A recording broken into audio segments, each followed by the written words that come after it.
Chapter 11, Showing Off. Rosemary and her mother thanked Jeffries, the chauffeur, and got out of the car at number 10 Tottenham Court Grove. Rosemary rather hoped that one of her friends would see them, but the only person to notice was the boy delivering evening papers, and he only noticed Carbonel in her arms. He sang out rudely, "Does your mother want a rabbit? Skinner one for sixpence." She felt Carbonel stiffen angrily. "Well, darling, did you enjoy it?" said her mother when they reached their room and she was taking off her hat.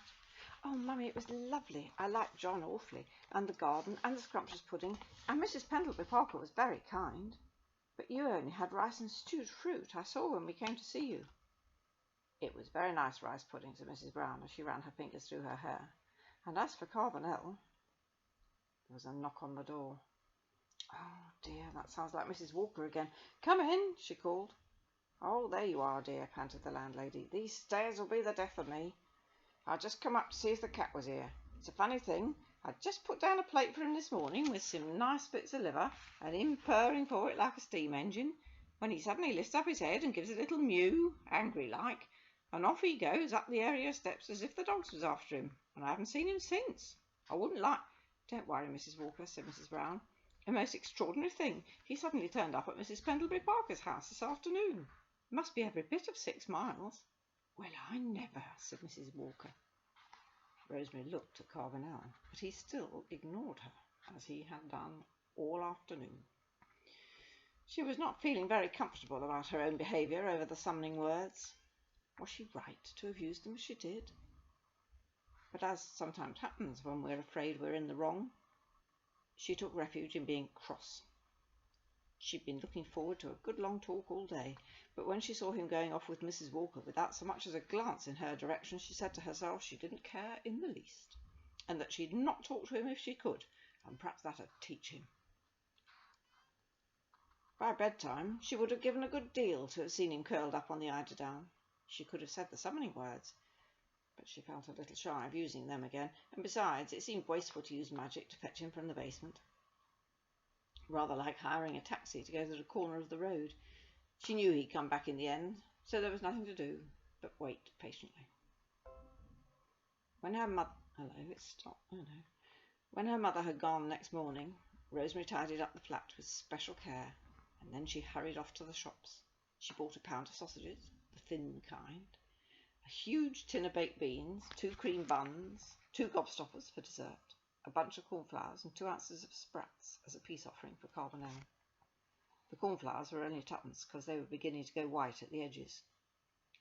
She would like to have set it all out on her best doll's tea service, but she wasn't sure if John would laugh, so she decided not to. She poked her head into the wardrobe to see if the broom was all right, and thinking it must be rather dull for the poor thing, she took it out and laid it carefully on her bed, with the precious twigs on the pillow.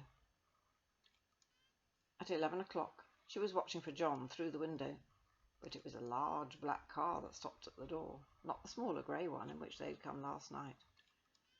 John was already on the way upstairs when she ran down. She could see Mrs. Walker on the floor below, peering suspiciously after him. "I say, I'm glad you've come.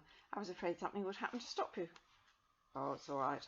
Aunt Amabella's gone on in the car to a committee. Jeffries is coming about 3 o'clock to take us both back to Tussock's for tea. It's all arranged. I say, where's the cat and the broom?" "Carbonel's gone off on his own. He does sometimes, you know.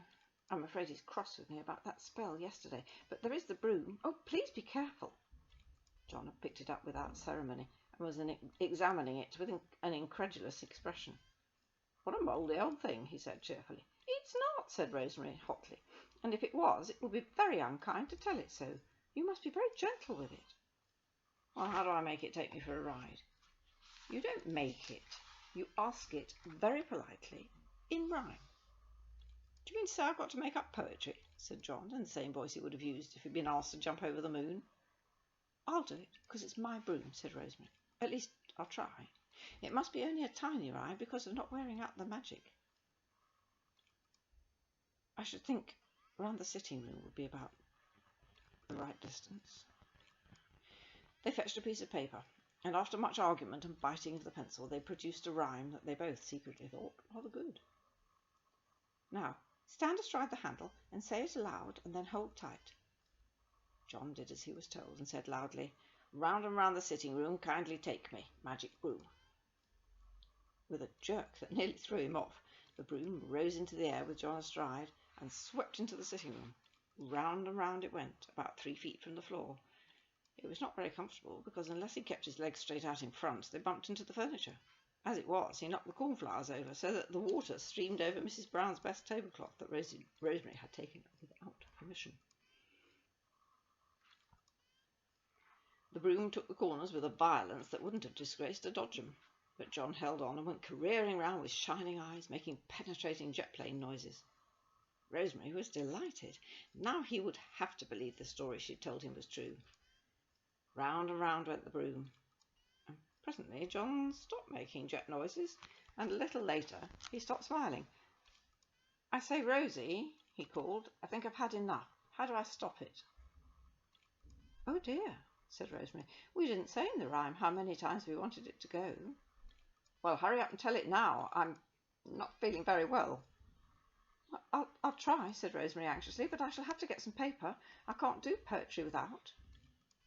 She had no idea what they'd done with the pencil, and when she found it at last under the bed, she was so flustered she could think of no rhymes at all. By this time, a very pale John was clinging onto the broom with both arms. Rosemary bit the pencil and screwed up her eyes until it hurt, but it was no use. She could think of no poetry at all, and John was just saying faintly, "I think I'm going to be," when Carbonel walked silently into the room. Rosemary fell on her knees beside him. "Oh, Carbonel, darling, please stop the broom. We forgot to say how many times round it was to go, and now it won't stop, and John looks as if he's dying. Whatever shall we do?" There was no reply, only a faint moan from John, and Rosemary added, "It's no good telling me, because I can't hear." The cat struggled free from her enclosing arms and stalked into the centre of the room. There was a pause, and then haltingly, as though he was waiting to be prompted, John said faintly, "Forgive my rude, untutored tongue. Remember, I am very young. On the bed I pray you lay me, or my ride will surely slay me." And at once, gently as a boat sailing on a peaceful sea, the broom skimmed the bedroom and settled down on Rosemary's bed, where John lay beside it, thankful for the feel of solid, if rather lumpy, mattress beneath him. Rosemary, wide-eyed and anxious, followed with Carbonel. The black cat put his front paws on the bed and looked at John's closed eyes and pale face, and Rosemary quickly put her hand on the broom. "You'll be all right in a minute. It comes of showing off," said Carbonel severely. "First it was yesterday, you saying the summoning words, and me just settling down to my dinner, as nice a bit of liver as I've ever seen, to hurry 6 miles in the sweltering heat, for what? Nothing at all," he added bitterly. "If you wanted to show what you can do, why couldn't you have done something flashy, like turning this boy here into a beetle or something?" "No fear," said John, struggling into a sitting position. The colour was returning to his cheeks. "Besides, I don't know how to turn people into beetles," said Rosemary. "I suppose you don't," said Carbonel grudgingly, "but there's no excuse for showing off with the broom. Well, the poor old thing wants all the rest and quiet she can get. I saw several more twigs on the floor next door, and you must have offended her into the bargain. That's why I put in that bit about pardon my untutored tongue. She only takes her corners like that when she's upset." "I expect that was me," said John. I called her a mouldy old thing. I'm awfully sorry. I think it's a simply wizard broom." Rosemary felt the broom wince in a bridling sort of way under her hand. "There you go again. It isn't a wizard broom. Don't you know witch's broom when you see one?" Rosemary put out her hand and stroked Carbonel rather shyly on the top of his head with one finger. "Please don't be cross any more. I said the summoning words because I couldn't bear, John, not to believe about you. I only half thought they'd work when I said them, and I promise never to say them again unless it's really important." Carbonel looked a little less severe. Rosemary transferred her stroking finger to the soft part underneath his chin, and he didn't seem to mind. "But it's no good your doing slovenly spells like that," he said more gently. "The idea of not saying when you wanted the broom to stop. If I hadn't come back, it would have gone on going round and round until all the twigs fell out of its tail, and it might have taken months." John shuddered. "Or until I could think of a rhyme, I suppose," said Rosemary. "Which would have been much the same thing, seemingly," said Carbonel tartly. And showing off is never a good idea.